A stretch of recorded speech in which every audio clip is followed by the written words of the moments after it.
Arvin, Josh, and even Kadim, okay, pinag-ahanda na yun ng team. So that's why we need everybody to be involved. Not only in the defense, but also in the offense.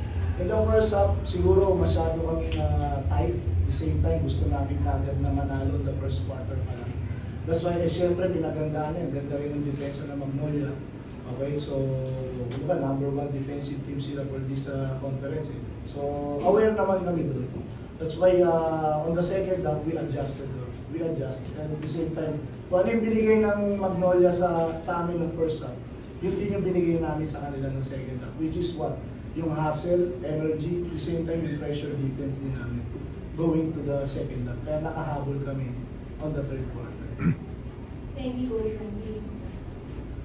William, the coaches challenged you to step up in the second half, and you really came through in the third quarter, plus that crucial rebound in the fourth. What do you think sparked that surge, and how were you able to stay locked in during such a pivotal part of the game? Honestly, it's not even about it's about the team effort. So yeah, I'm just happy that everyone like on the second half we shared the ball. So that's a key factor. And then in effort, everybody's effort when nakita sa court.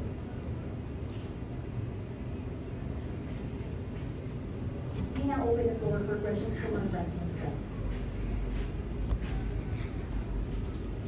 Coach, sabi mo na your team survived yung late run ng Magnolia na parang does this prove na you are learning now to win games, close games? Yes, no. Yun yan, lagi namin sinasabi na this team is ready to win and ready to play lahat ng challenge na ipag-bigay sa amin.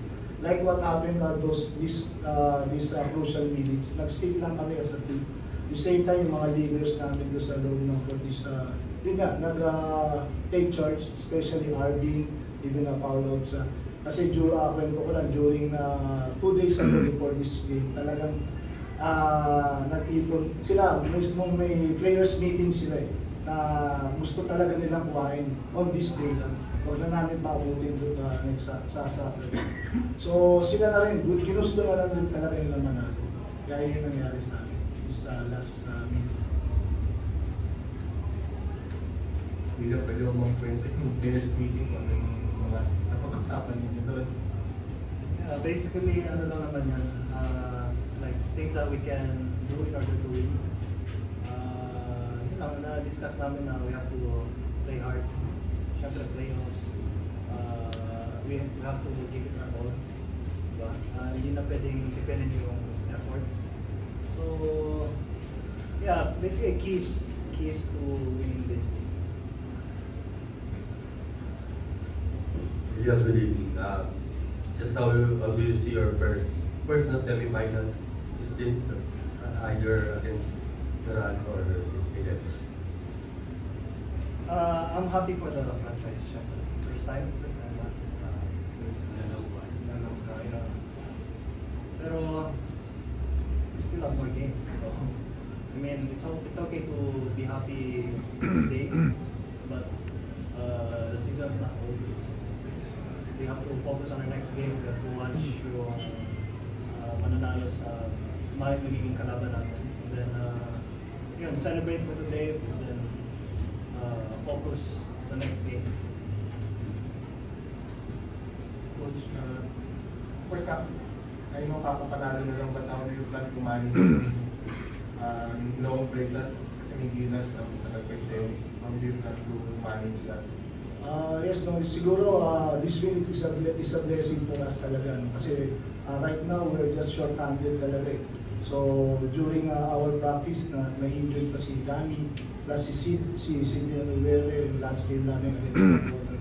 So luckily, we won this game. Then yun na, may makakabalik sila, hopefully, na makabalik sila ng maayos going to the semifinals.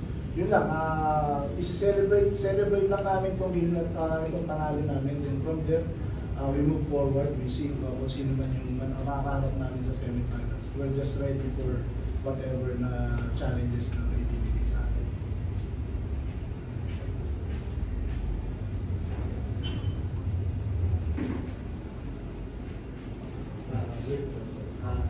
may factor pa na parang mas determined kayo since relatively younger squad kayo coming into the games. Parang factor pa yung age or parang may pinututunayan kayo coming to this game.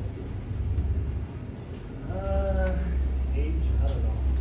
Pero we have a chip on our shoulder. People don't even talk about Northwood, even the number one. So, I mean, underdog kami, no matter what happens. Diba? So, we're not satisfied here. We want